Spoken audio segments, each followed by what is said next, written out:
The world of e-commerce can be tricky, and that's why you need the experts to help take you to the next level. This is Delivering eCommerce. Delivering eCommerce. You'll hear from leaders and industry experts from around the globe, letting you in on their stories and journeys. Your host has 25 years in the retail industry and has been leading the strategy and development of e-commerce sites for 17 years, working with Walmart, Newegg, Big Al's, Rin's Pets, and Home Hardware. We think he may be qualified. This is Delivering eCommerce. And this is Chris Parsons. Hey everyone, and thank you for coming to another episode of Delivering eCommerce with me, your host, Chris Parsons. I'm so excited to have Johnny Russo here with us today. Johnny is the Vice President and Marketing of eCommerce for the Kersheh Group. And Johnny, welcome. Thanks for having me, Chris. Really honored to be here. So let's jump into your story. Yeah, so I dreamed of being on TSN, probably like Bob McKenzie or James Duthie.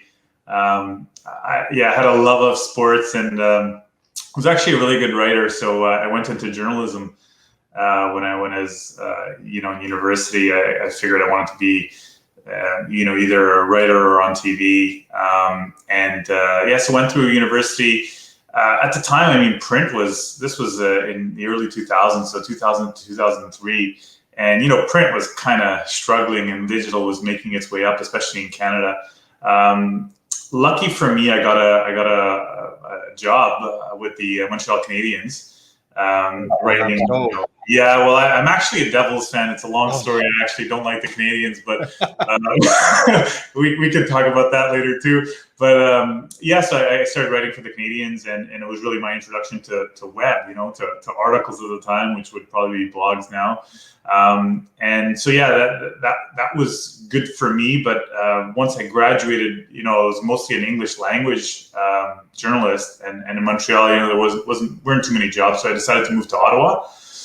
And figured, maybe that would spark my my writing career or broadcast career. And, it's really hard to get in. And, so I kind of pivoted a bit and I took a marketing job. And I just fell in love. I literally, that was it for me. After 2 weeks, I'm like, I think I could do this. I picked up a few Seth Godin books and started reading Guerrilla Marketing and by J. Conrad Levinson, and it's just like it got me hooked. So obviously my degree was I didn't even do just a bachelor. I did a specialization, right? I didn't do a major. I actually specialized in it. So 60 of 90 credits came from journalism. So I had to learn really quickly about business, and so I kind of pivoted and ended up in marketing, and then after 2 years moved back to Montreal, and started out in manufacturing, and great. It was great to start there. I had a lot to learn in marketing, and thankfully, I my first project was hey, we want a new website. It's like perfect, good first project for me back in 2005 or something. And so, Johnny, before you get into that, it's interesting that you took the path of journalism and then you get into marketing and you're hooked on it. But journalism, I think, probably great aspect is the communication standpoint, because you got to do a lot of communication in marketing. And did that really benefit? Because it wasn't too far of a departure. Chris, you have no idea. Like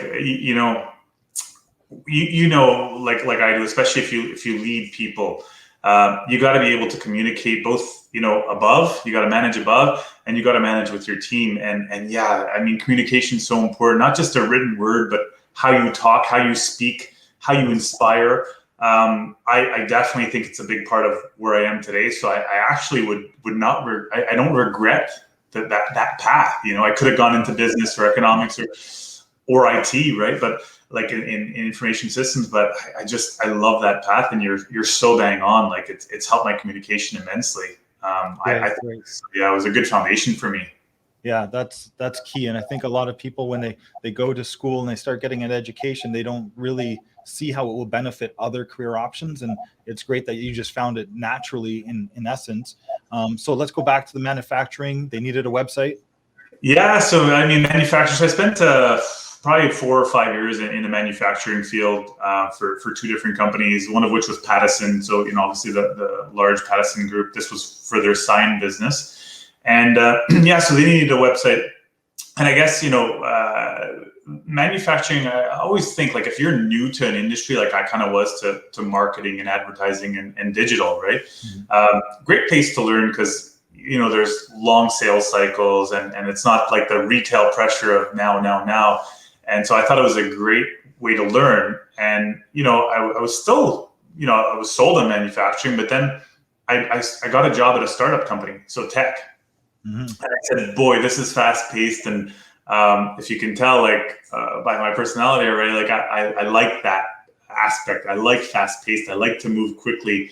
So I thought that was great. And, I was getting married at the time, and startups, as you know, I mean, they're really unpredictable and cash flow rules. But I had a great boss who's like, hey, we're running out of cash here. So if you have another opportunity, I would suggest to take it. And I'd spoken to Buffalo on and on, Buffalo Jeans off and on. And, we left it. I'm like, let me go on my honeymoon. I'll come back and then we'll chat again.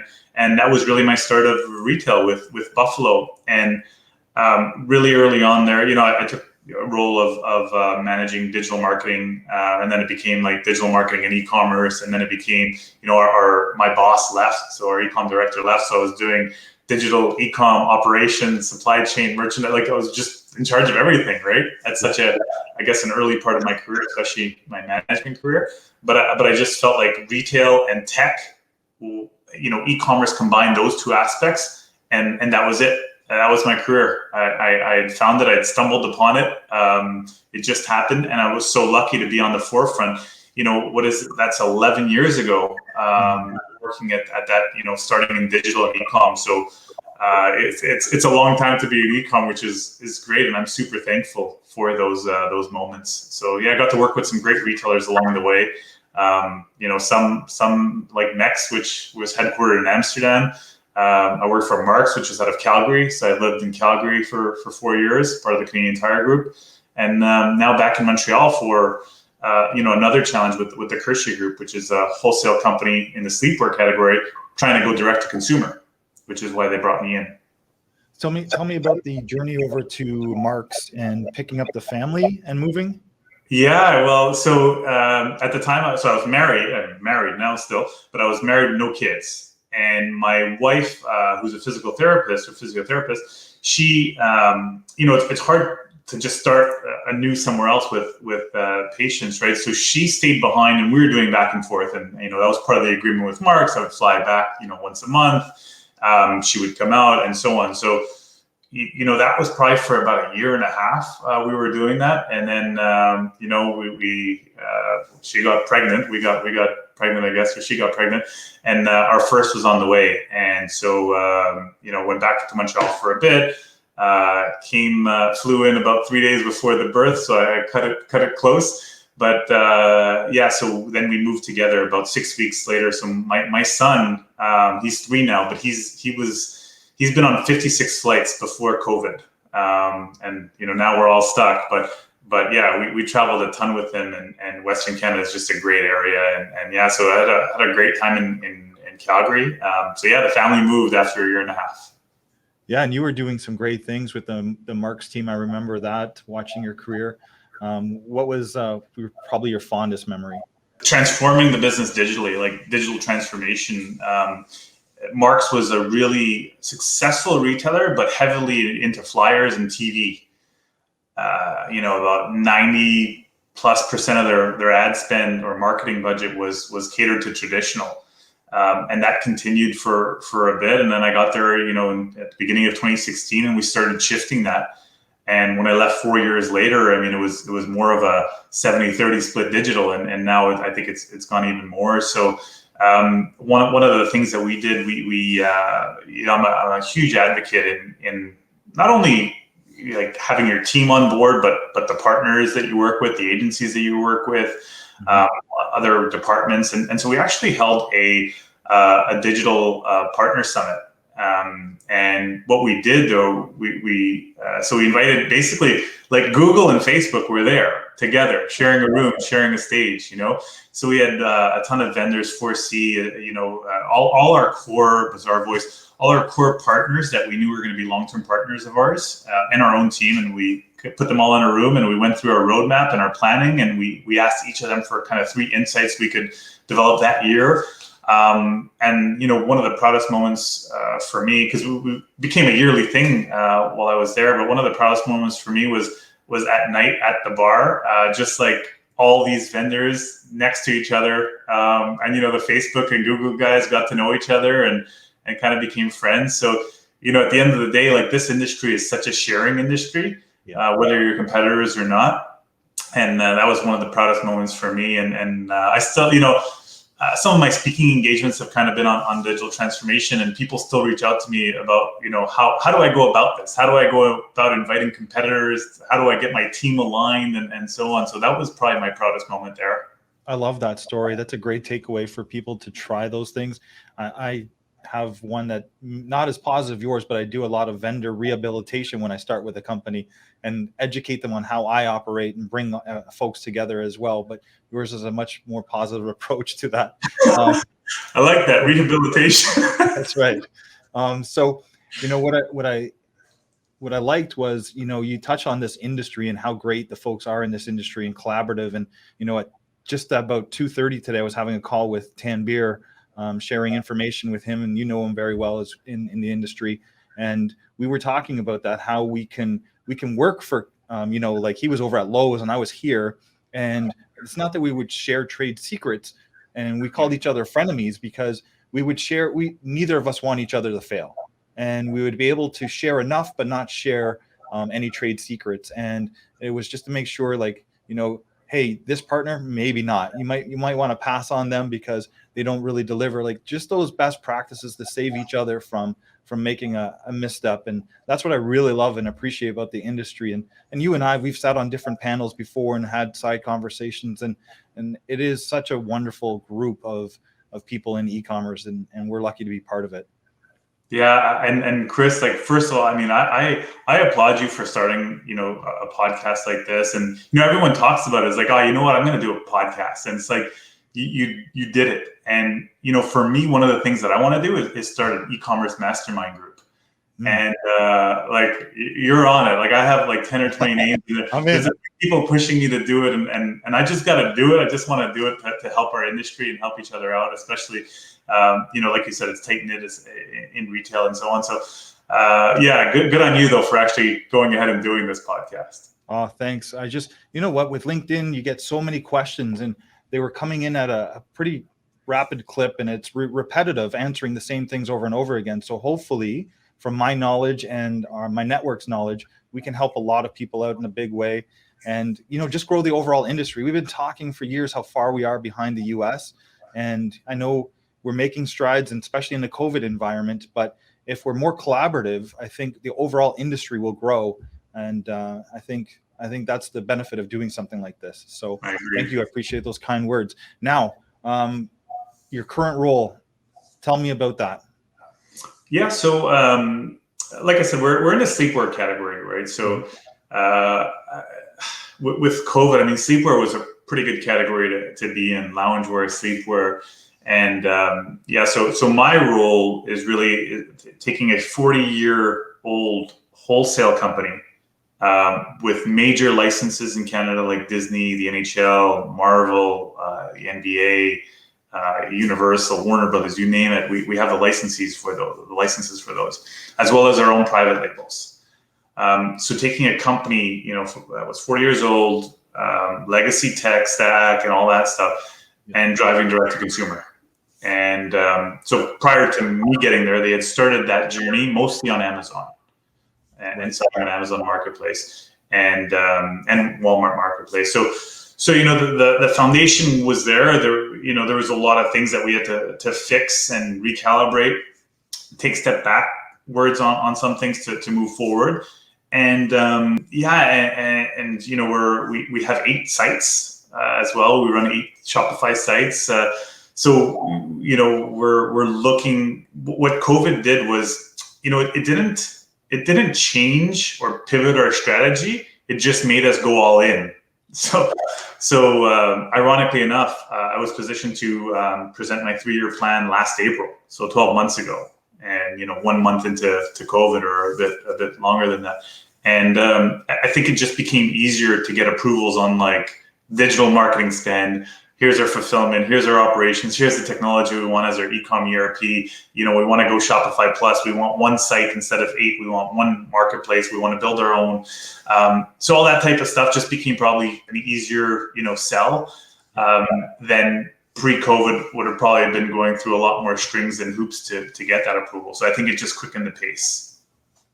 So 30, 60, 90-day plans. How do you approach those, especially coming into a new company again? Everyone struggles with those. Like I always say, my first 30 days is finding a bathroom. Like, let me just explore, find out where the bathroom is, where's the coffee machine, and I consider that a success. I'm kidding, but ultimately it is that networking and those water cooler chats and getting a pulse of the culture in the company. What's that 30, 60, 90 day for you? Yeah, I especially when you have an incumbent team, when you have a team that's there already, right? And it's not just you. I listen and I don't judge for those days, and for at least a month or two, I'm listening, taking it in, and trying not to jump on things like, why is that being done? Why are you guys doing this? Why aren't you doing this? Why should, I want to listen a lot and understand their approach and why they did certain things, because maybe it's a technology issue. Maybe someone said they couldn't do it, a year ago, or they weren't allowed, that company name a year ago, but now they're allowed, or that licensee wasn't allowed on Amazon, but now they are. So I want to really understand that, and then I want to understand how my boss works, right? What communication style does he like? Is he an in-person? Is he a text guy? All those type of things, and then I want to understand the culture of the company. And do people want more of an aggressive, hey, let's go type person to drive things? How, because you don't want to ruffle feathers, especially the first few days, right? The other component of that, the first 90 days, that is when you probably have the most buy-in from senior leadership and senior management and your boss, because they brought you in. And in those first 90 days, you haven't been able to screw up anything. So you have the most impact. So if you're going to submit a plan for the rest of that year or for the next few months, or if you want to hire people or if you need new budgets, this is probably the best time to ask for it. And you also get a sense of your boss in that time, right? How willing is he? How much data does he need? Does he want you to overanalyze things or underanalyze things, or is he an action-oriented guy? I think you learn a lot by doing that, and that's kind of been my approach. But I definitely listen a lot in those days, and I try not to judge, and also listen to my team, right? And see, one, are they going to be a part of this, right? Do they want to be a part of this journey, because they have to understand how I would manage them, what my expectations would be, and maybe they don't want to be a part of this, but they would get that choice for sure. That's great, and I love the listening as a key takeaway, because a lot of times, and I know people don't mean to be disrespectful, but they come in and they start saying, okay, we should have done this, we should do this, but without understanding the reasons those decisions were made in the past, you come off kind of insulting. And that's not an impression you want to leave in your first 30, 60, 90 days, is to be this know-it-all. You have to have respect the decisions that were made in the past. While they may not be relevant for today and you can move forward, but at least that understanding and that transparency to you and your team of saying, okay, I've got all the data, but now this is our approach going forward. That's a great approach. Now, this one, I know you probably read and you're dying for this question. This is the question on everyone's mind. What is your favorite musical? So I got a 3-year-old and a 1-year-old. So it's Frozen 2. It's got to be Frozen 2 right now. I mean, it's fantastic. It's great. We're in the licensing business too, right? So I was looking at P. I'm like, who's going to buy Olaf 2-piece sets and Olaf onesies? And my son is in love with Olaf. So I was like, oh, I was wrong. So it's got to be Frozen 2 right now. So are you walking around the house now with COVID environment singing along? I can't help. Like I have the Alexa and Google, and I'm just constantly being like, hey Google, play me a song from Frozen. So That's great. sometimes with the kids too, it quiets them down during breakfast or lunch. So I'm definitely playing Frozen quite a bit. Well, thanks for having fun with that question. Hey, so as we had a phone call or a conversation through LinkedIn the last couple of weeks, getting prepared for this a little bit, you dropped some information that you're going to be or are in the process of working on a leadership book. And I really want to spend the next little while diving into that, because leadership is so key to success in business, but really in e-commerce. And I think this is a great opportunity for us to share some best practices, especially if you're diving deep into this for a book. Then let's get that knowledge out there. Cool. Yeah. So, I think I'm trying to think when I started the idea of when I wanted to do this, but I'm big on goal setting, and one of the things I've always wanted to be was an author of a book.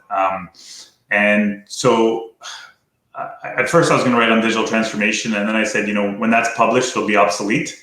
Like Right. it's so quickly, right? So I said, okay, what else can I do? And I love leadership, and I just like have a craving for personal development and motivation and inspiration. And so I said, you know what? There's not a lot of content out there for new managers or middle managers, right? Everything's about the CEO, the executives, and like they already have a ton of experience. So I wanted to kind of focus on that. Is like, how do you become a manager? And when you become a manager, how do you manage people? Because people want the title and they're like, yeah, I could be a manager, and you can manage tasks very well, but managing people is a totally different ballgame that not every manager is comfortable with or really good at. So I said, I'm going to do 365 actionable leadership traits that someone could do one per day. And then I thought, well, that might be hard to action one item per day. So I scaled it back, and it's about 105. Actionable traits. So I said, there's 52 weeks in a year. Theoretically, you probably could do 2 of these a week. Hence where I'm at that 105 number. So it's written. I've gone through twice for editing purposes. I'm going to do one more pass through and then figure out how I publish this. So I'm working with a couple of book people, just getting their thoughts on, do I go the Amazon route, self-publish? Do I do it digitally but print out some too? We'll see, but that's really kind of what the book is. So, it's things like, starting your day off with a good morning. Right. How many people just like walk into the office and walk by your cubicle, like when that was a thing before COVID, but like nobody says good morning, hello, or how to give critical feedback, but be respectful in it. How to have your team set goals, right, and constantly look ahead, and make sure that they're reading or learning. So it's a lot of those traits that are fundamental to any leadership. And this is I'll just trial and error on myself, and also reading just a ton of great leadership books and from great authors. That's great. I was fortunate with Walmart to go through a ton of leadership training, and they had advanced leadership training. One of the best organizations for, as you said, you may have been good at managing tasks, and then your boss wants to promote you, and then you're kind of set up for failure because no one's taught you, or you haven't developed the skills yet to be a good manager. And one of the things that I did when I was first starting out as a manager is I managed from my desk. I sent emails and organized meetings and would meet in a meeting room, but I never did the coaching by walking around thing. And when I finally clicked to do coaching by walking around and going and visiting my staff and just checking in on how they're doing at their desks and not having everyone just come to me, that's when I started to have real connections with my people, with my staff, and they appreciated it. It was just a simple, like you said, you didn't have to get into details about the work per se, but hey, how are you? How was your weekend? How are the kids? I heard you had a hockey tournament this weekend. How did that tournament go? And showing that you actually more than just a boss was critical into my advancement. And I still struggle today with being a leader for sure. It's one of the things I always try to get better at, but that coaching by walking around, and in this environment, you kind of miss it because you don't have anybody around. I come to the office every day and I feel like I have the third floor to myself, which has its pros and cons. But ultimately, I had a team meeting this morning at 9 a.m. And I sent out messages just to check in with people on Teams. Hey, how you doing? You know, how's your week going? If you have any opportunities, I'm here for you. A bunch of people responded back, but my calendar was so busy that I neglected to get back to any of them. And when I got home, I was like, did I make that situation worse? By me reaching out to them and then not following up the same day, did I make that situation worse? So I addressed it this morning on the 9 a.m. I said, hey guys, I wanted to honestly get to you, see how you're doing in this environment. And I felt really bad for, you know, they all responded back to me, hey Chris, how are you? And not one did I get back to until today at 9 a.m. So I think, you know, when you're going to do stuff like that, be prepared that you can have that conversation as well and not be distracted with other things. Yeah, I mean, so it's funny, like you almost touched on two of the traits in my book, and one of them is like, you know, it's Monday morning. Mm-hmm. Don't start off with like, hey, call me. Right. Or, hey, I need this from you today. Like have, you know, be genuine about it, but like care about them, right? Like, can you start with how was your weekend, or like, please call me? Like, that's like the worst thing you could probably say on a Monday, right? And then the other part too is like, one of the aspects about being a leader is time. And we're all very busy, and our team feels it too, like when we have no time for them. So I could appreciate where you're coming from, is like, yeah, sometimes like meetings get back to back to back, and then it's like, you know, it's 6 p.m. and it's like, I didn't touch base with my team. And that's a challenge, and that's in the book too. Like, so little tricks and traits on that, and it's really about meeting management too, because meetings can steal our time. Yeah, 100% they do, especially in this environment. I've never had so many meetings. I decided to start coming in earlier, and I come in for 7 a.m. and now my meetings start at 7 a.m. Funny how that works. Right. So I wanted to dive into what you thought some of the leadership essentials are for you. Like, you want to touch on some of those, maybe top 5, whatever you have, but let's talk about some of the leadership essential qualities that you think are important for success. Yeah, I mean, there, you know, a ton. For me, I'm gonna give you the ones that work for me. But if you manage people, you are responsible to develop them and mentor them. And you know, you can't think just about yourself and your goals and your career progression. Like, it's them now, and their needs are ahead of yours, right? And you almost sound like a parent there, Johnny.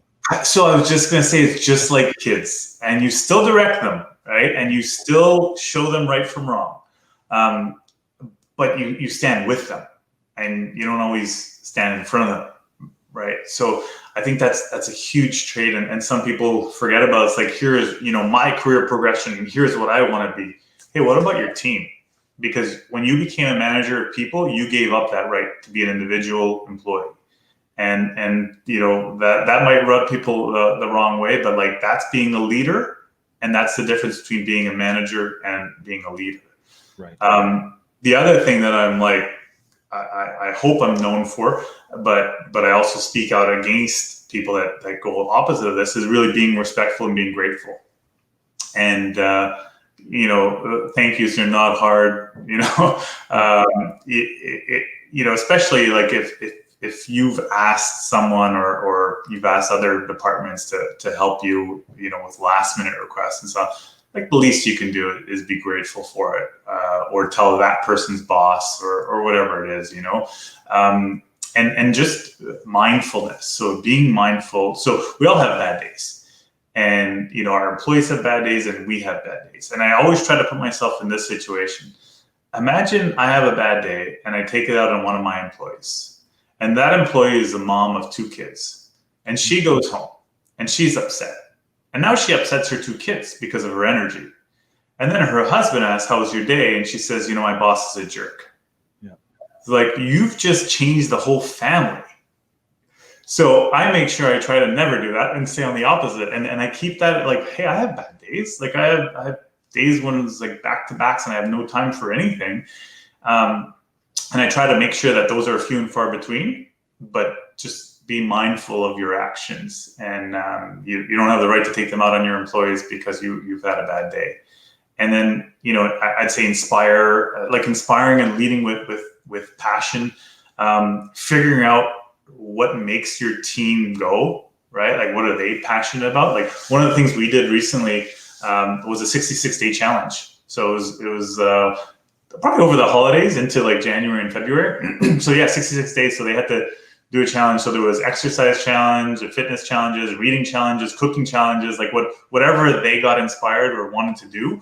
One of them was publishing video content every day for, on the influencer side. So I try to inspire them as best as I can, either showing them or making them dive in themselves. Honesty and transparency. We talked about the critical feedback, but I think that's key in today's leadership.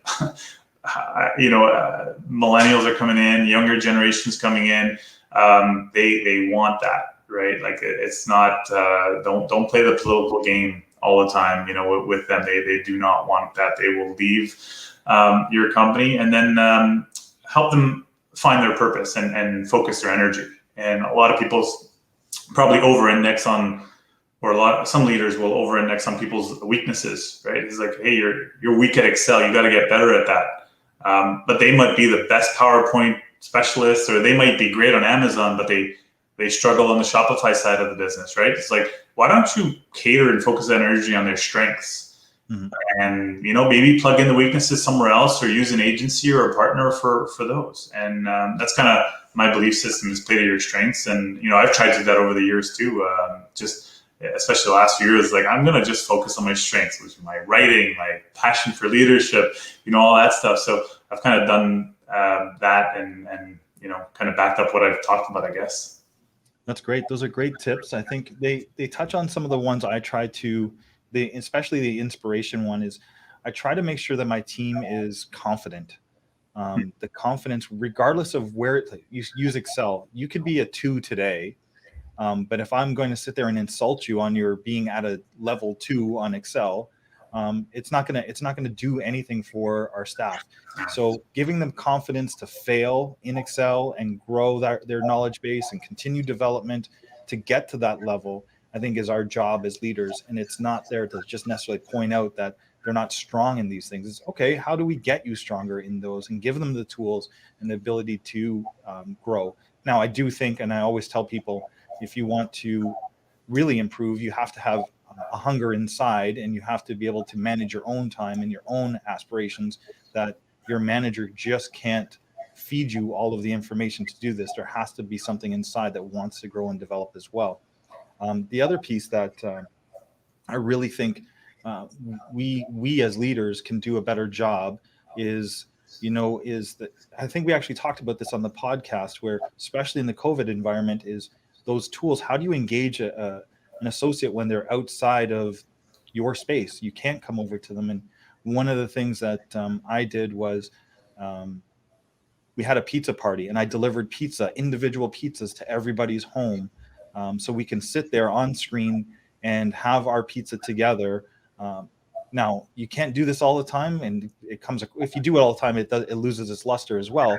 But just trying to think of ideas like that you can do and surprise and delight your team motivates them to be better, and to just care about you as much as you care about them as well. And the last thing I'll say on this topic is, a lot of times people want thank you, but you don't have to deliver that thank you directly to them. If you thank their manager and tell their manager, or a coworker, what a great job somebody else did, and that gets back to them, sometimes that feels more genuine, and it feels more rewarding to hear that somebody else is talking about you when you're not around in a positive way. I think those are good strategies as well. Good point. Very good point. The other piece is now to get to the opposite, managing up, and what you want from a leader yourself, because all of us have our own leaders to report to. So what do you look for in a leader? Someone who empowers me, especially at this stage in my career, right? I probably wouldn't do well with someone that micromanages everything I do or how I do it. I want someone who drives me to be better, but is right alongside me. Mm-hmm. Right? They're not like behind me, or I'm not waiting for approvals for weeks on end. They're right beside me. So that's important. Someone I can trust, someone I could laugh with. Like, kind of like we're doing now, right? Just talking. And I've been lucky to have some of these mentors or bosses in my career.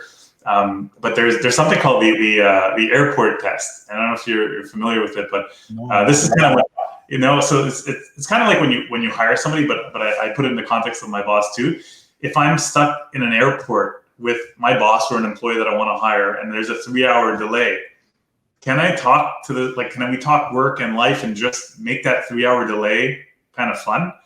And that's kind of called the airport test. And that's something, right? Like I want to make sure like we are able to connect on that level, whether it's talking about life or family or sports or work, right? And just keep crossing and someone to really get along with. Like I said, I've been lucky in that respect. And, I think this is probably equally important as the others, but someone who messages me when sales are up as often as they do when sales are down. And you know what I mean by that, right? Like, yeah, like it's easy to shoot and fire and everything when there's that, you have that bad day or something went wrong on the site that you can't control perhaps, but also the good days are something, just be equal in that, if it's 80-1 when we're having a bad day and you message like, I think it's important to celebrate some of that good too. So I think that's really important for me, along with, all the transparency and respect and ethical things. But I think that's just one of the things that gets overlooked is like message me in the good times too. It's always so hard though. And I do it myself. Celebrating the wins, you celebrate a win for a second, right? Like, okay, good job. And then you move on to the next topic and we got to accomplish this. We got to launch dropship. We got to launch this. And you've just had a project you worked on for a year and it's a second of, hey, good job, guys. So yeah, you're 100%. You gotta find a way as a leader to celebrate those wins and make sure the team knows that you've really appreciated all the work that they've done to get, and it could be a daily thing. Like if the sales pop 20% and versus 2 days ago where they were just down 30%, you got to be able to, talk to the team and say, hey, let's dive into what we did here because that worked. And we can take that recipe for future days. So Johnny, we talk about integrity, and I think it's integrity on the staff that you hire and manage, and it's also integrity on your leader and what you look for on that. Can you touch on both of those? Yeah, I mean, so integrity, right? Like I'm a huge believer in this, and it's in the book. So this is great, actually. It's kind of reinforcing the reasons I wrote it. But when I'm interviewing people that are going to be part of my team or the company, if they ask me to interview for other departments, I want someone who has my values. They don't have to have my work ethic or my motivation or my reading habits or my exercise habits, but my values. And if being grateful, don't lie, respect. So if I find out they say they've been somewhere 5 years and they grew e-com sales by 1,000,000%, and I look at their LinkedIn and they've been like there 6 months, for me that's a big X right there. So you're already going against the integrity we talked about. It's like, don't lie. Just if something goes wrong, tell me the truth. So is this employee a year from now when something's going wrong going to be honest about it, right? Because I could work on everything else. I could work on like all the other little bad habits, but if right away some of the integrity is missing or values don't match up, yours, like I'm athlete coming here, but I'm very competitive. I've always been very competitive. But there's a difference in me 10 years ago where I was competitive in spite, like I wouldn't care. I would just be competitive. Whereas now I'm competitive, but I care.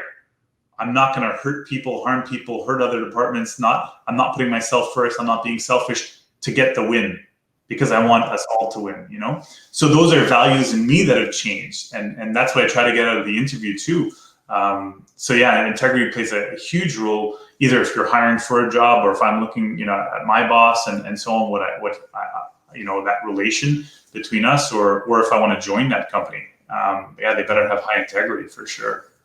Yeah, with the integrity, one of the areas I've always had an opportunity with leaders, and I try to make sure I'm super sensitive about this one, is when you have a good idea or your team has gone and someone from the team has stepped up and done something wonderful for you, and then you go and report it to the other leaders is not taking the credit for it, right? Like, it's our team, but you have to make sure that you acknowledge in that meeting room the person on your team that did it or gave you that thought. And if you're quoting them, you give them credit for it.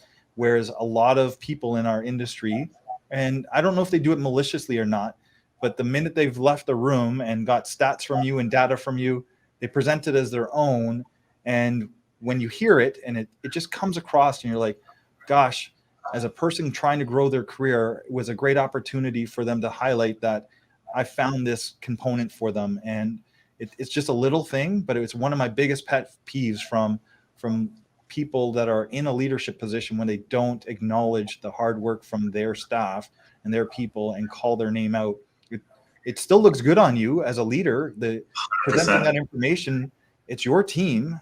So why not give the credit to where credit's due? Yeah, we is way more important than I. Yes, 100%. Hey, we're like 40 something minutes into this conversation. It's flown by. I want to give you the opportunity to talk about anything that you wanted to, ask me any questions that you might have. And also, most importantly right now, is give this audience a way to connect with you. Yeah, so I have a blog and a website at johnnyrusso.com. I'm very active on LinkedIn, so feel free to connect and ask away. And then on Instagram and Twitter, Russo_Johnny as the handle. I do have a question for you because I actually added this in my book because I had forgotten about it, but it kind of came back. When I was at a previous organization, they weren't a big fan of me speaking. Mm-hmm. Okay, they weren't a big fan of me doing podcasts and all that stuff. And again, going back to my integrity, like there are certain parts of me that I'm like, you guys knew I love to speak. You knew I take speaking engagements. We had agreed on this already, right? So, and I always got HR and legal and my bosses to approve. But there were certain people that didn't necessarily love it. How did you have trouble getting approval for this podcast? Like, what was that conversation like? I'd love to know about that because it's a struggle, right? It's like, well, are you going to give all our trade secrets? Like, well, no, I'm smarter than that. Right. You know, so honestly, you have to have, when you look for a place to work, you're interviewing them as much as they're interviewing you.